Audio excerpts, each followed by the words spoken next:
Good afternoon again. His first name changed a little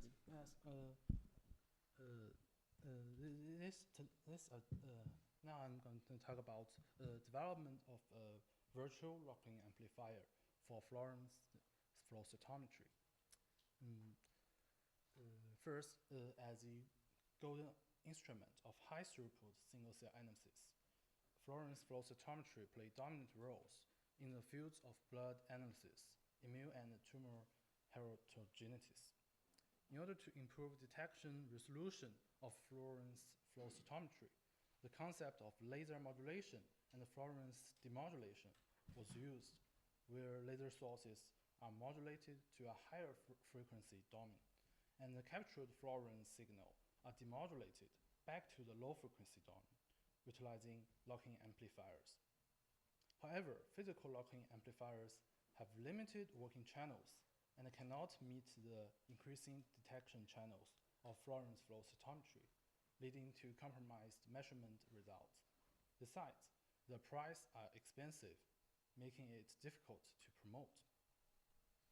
To address these issues, this study reported the utilization of virtual locking amplifiers in fluorescence flow cytometry, where virtual locking amplifiers have no upper limitations on the number of detection channels. Figure 1 shows the working principle of virtual locking amplifiers for fluorescence flow cytometry.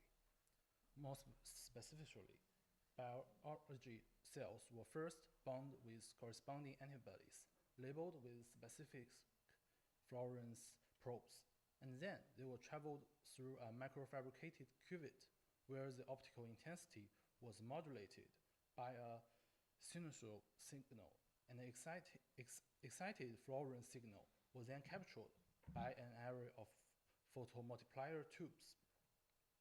Modulated fluorescence signals were then applied into virtual locking amplifiers for demodulation.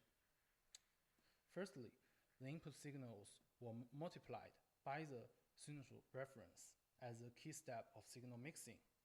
Then, low-pass filters were utilized to suppress frequency components of the mixed signals that exceed cutoff frequencies.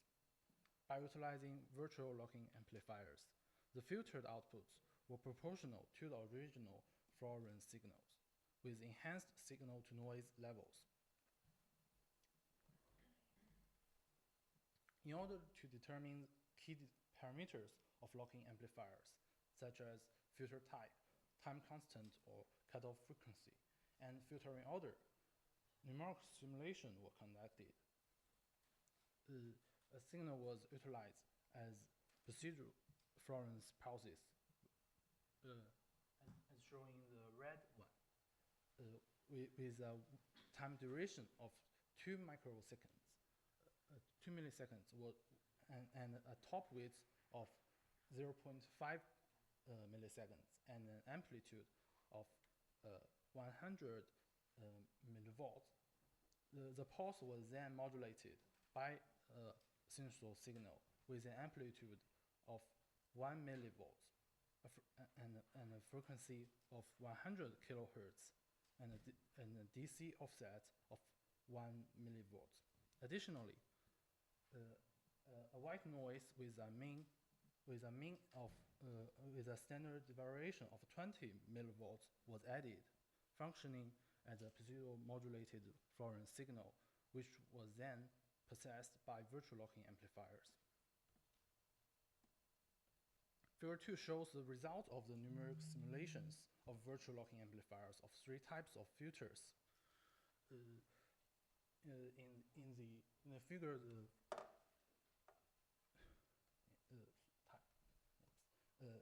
they are exponential rounding average filtering, Butterworth filtering, and Bessel filtering under varied time constant or cutoff frequencies and filtering orders.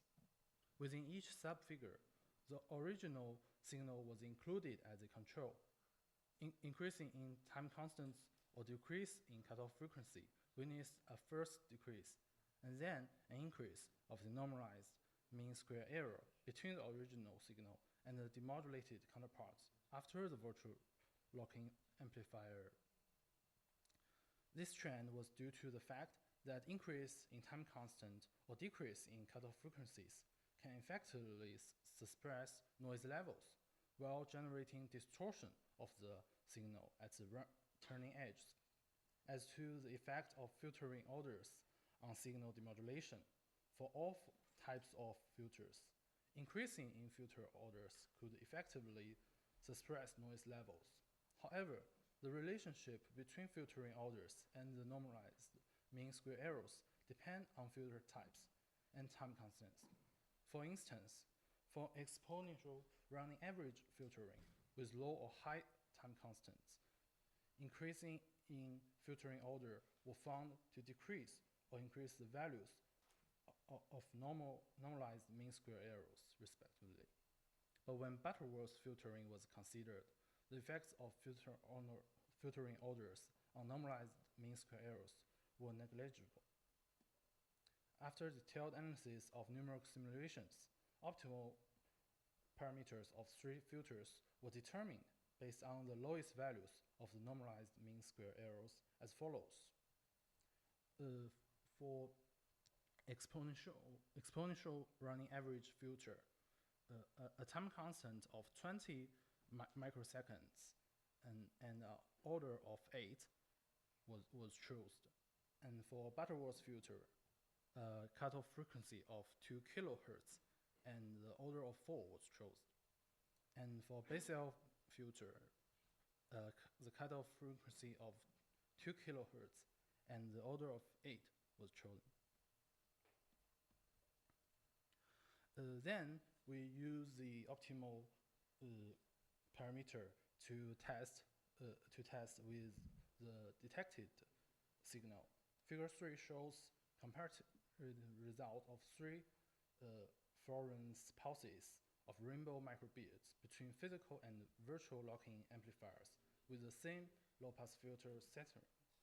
We can see from the figure for the demodulation of 3 representative Fluorescent pulses, the physical and virtual locking amplifiers produced comparable results, where both large profiles and detailed information of Fluorescent pulses were highly similar.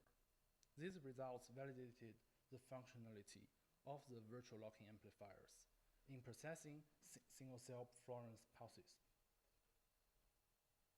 In order to further demonstrate the multiplex capability of the virtual locking amplifiers in signal processing of Fluorescent flow cytometry, the developed virtual locking amplifiers were used to process rainbow microbeads with 7 channels. Demodulated Fluorescent profiles of channel 1,